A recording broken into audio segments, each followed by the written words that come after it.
jingle bells, jingle all the way. Oh, what fun it is to ride in a one-horse open sleigh. Jingle bells, jingle all the way. Oh, what fun it is to ride in a one-horse open sleigh.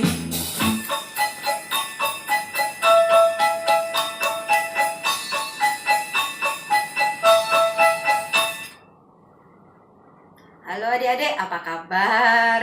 Kak Unita senang sekali karena semakin sudah mendekati hari Natal. Di mana-mana kita mendengarkan lagu-lagu Natal yang dikumandangkan. Nah, hari ini kita akan ibadah online. Tapi adik-adik tetap nggak boleh sedih, nggak boleh malas, tetap harus penuh semangat, penuh sukacita. Karena sebentar lagi kita mau merayakan Natal. Oke? Nah, sebelum kita memulainya, kita akan berdoa terlebih dahulu. Yuk, siapkan hati, kita akan berdoa bersama-sama. Tuhan Yesus yang baik, Tuhan Yesus yang lahir bagi kami, dan terlebih Tuhan Yesus yang mati untuk kami, menebus dosa kami. Terima kasih Tuhan untuk kasih setia Tuhan, penyertaan Tuhan, dan pertolongan Tuhan kepada setiap kami selama minggu yang lalu. Tuhan, kini tiba saatnya untuk kami duduk diam melihat video. Kami mau beribadah kepada Tuhan. Biarlah kami tetap boleh memuji Tuhan dan mendengar firman Tuhan dengan sungguh hati dan dengan sikap yang penuh hormat. Terima kasih Tuhan, di dalam nama Tuhan Yesus kami sudah berdoa dan bersyukur. Amin. Nah, adik-adik, sebelum kita melanjutkan ibadah kita akan pujikan satu buah lagu, Betapa Baiknya Engkau Tuhan. Yuk, kita sama-sama pujikan lagu ini.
Natal sudah semakin dekat.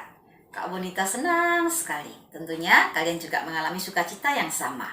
Nih, Kak Bonita sampai sudah beli aksesoris Natal untuk menyambut perayaan Natal atau hari Natal bersama keluarga. Kita akan pujikan satu buah lagu Natal, Hai Mari Berhimpun. Kakak berharap kalian semua yang di rumah ikut memuji Tuhan. Kita sama-sama pujikan lagu ini dengan penuh sukacita. Yuk, kita sama-sama nyanyikan lagu ini.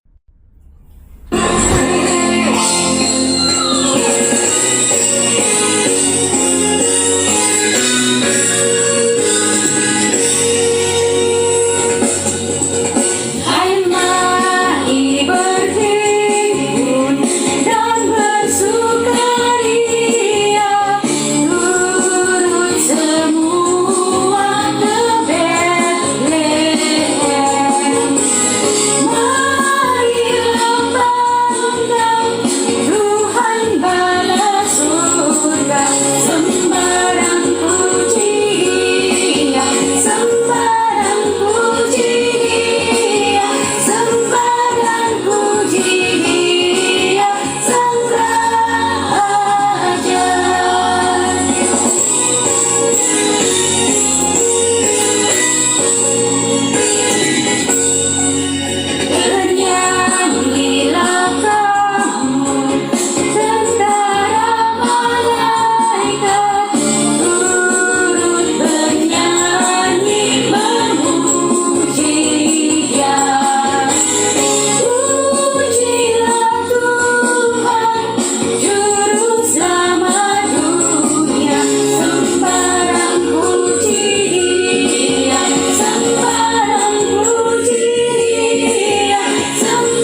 kita sudah mendengarkan kisah tentang Nehemia. Dari Nehemia kita banyak belajar tentunya, di mana Nehemia ini punya hati yang mengasihi bangsanya, dan Nehemia selalu membawa pergumulan hidupnya di dalam Tuhan atau ke dalam tangan Tuhan, dan Nehemia selalu bekerja sama dengan orang-orang lain untuk bisa membangun tembok Yerusalem. Nah, sebelum kita mendengarkan kisah akhir Nehemia di hari ini, kita akan mempersembahkan persembahan terlebih dahulu. Kalian siapkan persembahan kalian. Kalian siapkan kotak yang sudah kalian buat. Kita akan memberikan persembahan dengan penuh sukacita dan penuh ucapan syukur. Kita pujikan, Ku beri persembahan.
Adik-adik, mari kita bawa persembahan kita di dalam doa, sekaligus Kak Bonita akan doa untuk firman Tuhan. Tuhan, terima kasih untuk waktu di mana kami boleh memberikan persembahan untuk Tuhan. Tuhan, terimalah persembahan kami karena kami memberikannya dengan penuh ucapan syukur dan sukacita. Tuhan, kiranya Tuhan memberikan hikmat kepada orang yang akan mengelola persembahan ini. Tuhan memberikan hati yang takut akan Tuhan, sehingga persembahan ini boleh benar-benar berguna untuk kemuliaan nama Tuhan di muka bumi ini. Sebentar kami akan mendengarkan firman-Mu. Tuhan menolong kami, Roh Kudus memenangkan hati kami dan membuka hati kami untuk kami boleh menerima firman-Mu dengan baik. Tuhan, kiranya firman ini boleh bertanam dan bertumbuh subur di dalam hati kami. Terima kasih Tuhan, sertai Kak Angga yang akan menyampaikan firman-Mu di dalam segala kelemahan dan keterbatasannya. Tuhan akan pakai Kak Angga untuk menyampaikan isi hati Tuhan. Di dalam nama Tuhan Yesus, kami siap mendengarkan firman Tuhan. Amin. Halo adik-adik, hari ini Kak Angga yang akan bercerita. Kak Angga hari ini akan melanjutkan cerita dari Nehemia. Nah, cerita kali ini berjudul Kembali kepada Tuhan dan Pengucapan Syukur, yang diambil dari Nehemia 8 dan 12. Yuk kita sama-sama dengarkan. Nah, pada waktu itu tembok Yerusalem akhirnya telah selesai dibangun. Nah, para orang-orang Yahudi sudah kecapean, mereka sudah bekerja sangat keras, mereka sudah kelelahan. Namun mereka juga tidak kelelahan secara fisik saja, secara badannya yang capek, tapi mereka juga haus akan firman Tuhan. Nah, pada waktu itu di hari pertama bulan ke-7, mereka sama-sama berkumpul di tempat terbuka lapangan di depan pintu gerbang air. Nah, di depan pintu gerbang air, orang-orang sudah berkumpul. Mereka sama-sama menunggu Imam Ezra, imam yang dihormati oleh orang Yahudi. Imam tersebut sangat menghormati firman Tuhan.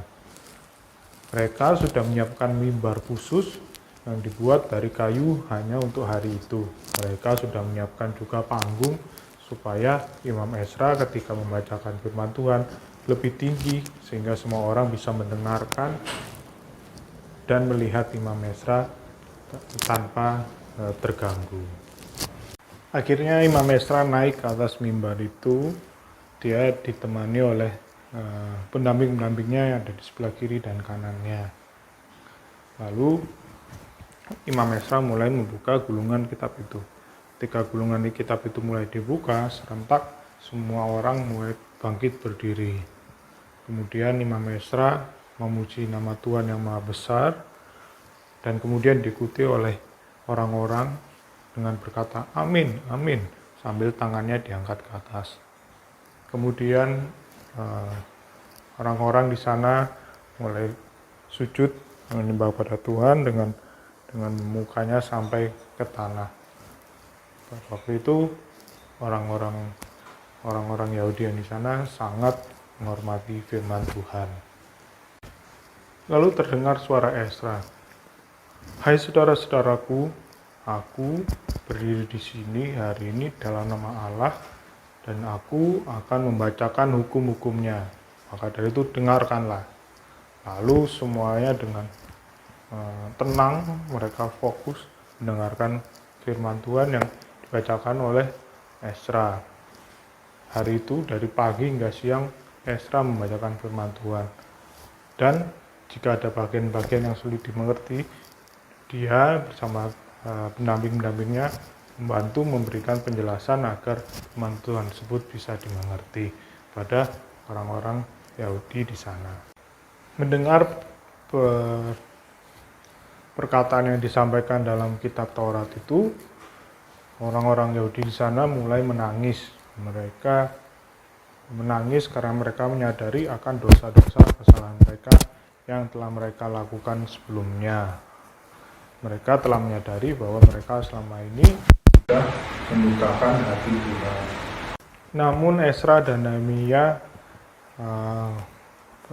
menyuruh orang-orang itu agar jangan berduka cita dan menangis, sebab hari itu adalah hari yang kudus bagi Tuhan. Lalu mereka menyuruh agar mereka semua pulang, makan makanan yang enak, minum minuman yang enak, berpesta ria, dan membagi-bagikan makanan dan minuman pada orang-orang dan sesamanya, terutama yang membutuhkan. Lalu mereka semua melakukan itu, mereka semua bersuka cita, berpesta, karena mereka mengerti firman Tuhan yang telah diberitahukan kepada mereka. Lalu pada hari yang kedua, orang-orang Yahudi kembali berkumpul pada Imam Ezra. Sana mereka kembali lagi mempelajari kitab Taurat,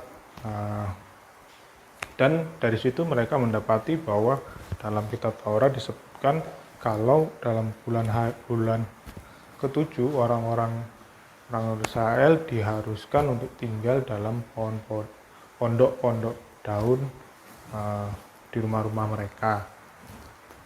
Lalu berdasarkan kitab Taurat tersebut, mereka pun akhirnya memberikan pengumuman kepada seluruh Yerusalem bahwa berbunyi bahwa pergilah ambillah ke gunung daun pohon zaitun, daun pohon murad, daun pohon kurma, daun pohon minyak, dan daun-daun pohon penuduh yang lainnya. Dan dari sana rangkailah daun-daun tersebut menjadi pondok-pondok di Yerusalem. Maka orang-orang Yahudi di Yerusalem pun melakukan hal itu. Mereka membuat pondok-pondok daun-daun di rumah-rumah mereka, dan di sana mereka bersukaria dan berpesta selama hari raya pondok daun. Kemudian tiba saatnya tembok Yerusalem itu ditabiskan, diresmikan.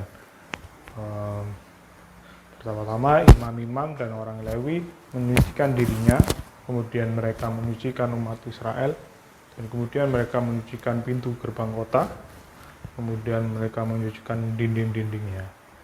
Lalu kemudian para pemimpin Yehuda naik ke atas tembok, diri dengan paduan suara yang begitu besar. Mereka sambil nyanyi muji Tuhan, mereka juga mempersembahkan korban yang begitu besar bagi Tuhan. Hari itu adalah hari yang sangat penuh sukacita, karena sukacita tersebut diberikan oleh Tuhan pada mereka. Dan sukacita tersebut sampai terdengar dari jauh bahwa Yerusalem akhirnya bisa kembali berdiri dengan penuh sukacita karena Tuhan sudah membangun kembali tembok Yerusalem. Nah, dari firman Tuhan hari ini kita sudah sama-sama belajar bagaimana bangsa Israel meresponi firman Tuhan yang dibacakan oleh Ezra. Nah, dari situ kita bisa sama-sama belajar. Pertama, firman Tuhan harus dibaca. Kenapa harus dibaca? Karena itulah yang Tuhan mau. Cara itulah cara supaya kita bisa mengerti apa yang Tuhan mau. Nah, kalau melalui membaca firman Tuhan. Yang kedua, firman Tuhan itu harus dihormati. Nah, jadi ketika membaca firman Tuhan atau mendengarkan firman Tuhan harus fokus. Tidak boleh kemudian tengok-tengok, matanya kemana-mana, terus mikirin yang lain. Kenapa? Kalau kita tidak fokus, kita jadi tidak bisa mengerti firman Tuhan yang kita baca atau kita dengarkan. Yang ketiga, firman Tuhan itu harus diajarkan. Apalagi kalau ada bagian-bagian yang susah, yang sulit dimengerti. Seperti yang dilakukan oleh Ezra, Nehemia, dan teman-temannya. Yang mengajarkan siapa? Bisa pendeta, bisa guru-guru sekolah minggu, bisa guru sekolah, bisa juga orang tua kita. Siapapun bisa menjadi sarana yang Tuhan pakai untuk menjelaskan firman Tuhan. Nah, selain itu kita juga harus mau belajar. Kita harus mau belajar itu gimana sih? Kita mau sungguh-sungguh mengerti, ingin mengerti firman Tuhan, dan juga tidak cuma mengerti, kita harus menerapkannya pada kehidupan kita sehari-hari. Yang keempat, kita harus meresponi firman Tuhan dengan penuh sukacita.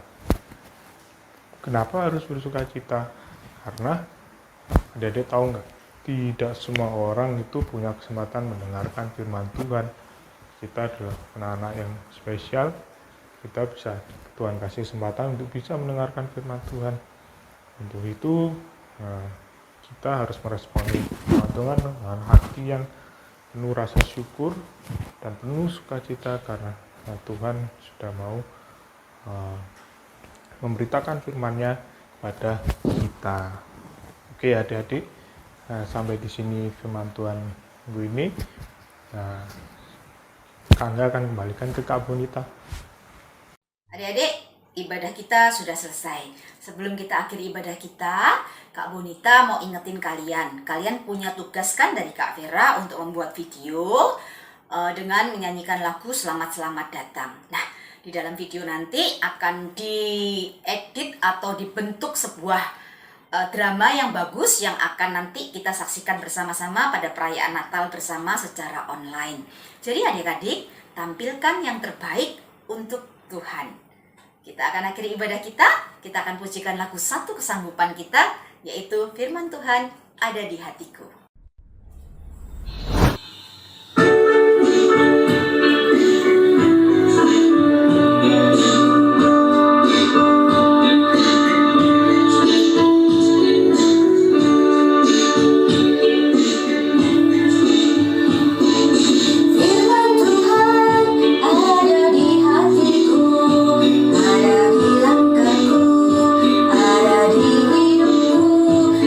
Terus bertumbuh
Tuhan Yesus, terima kasih untuk ibadah online di minggu hari ini.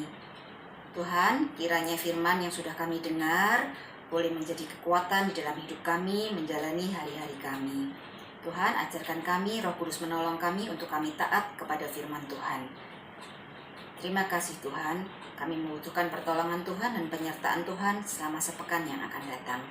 Inilah hidup kami menyerahkan hidup kami ke dalam tangan Tuhan. Di dalam nama Tuhan Yesus kami sudah berdoa. Amin. Adik-adik, sampai jumpa minggu depan. Bye-bye.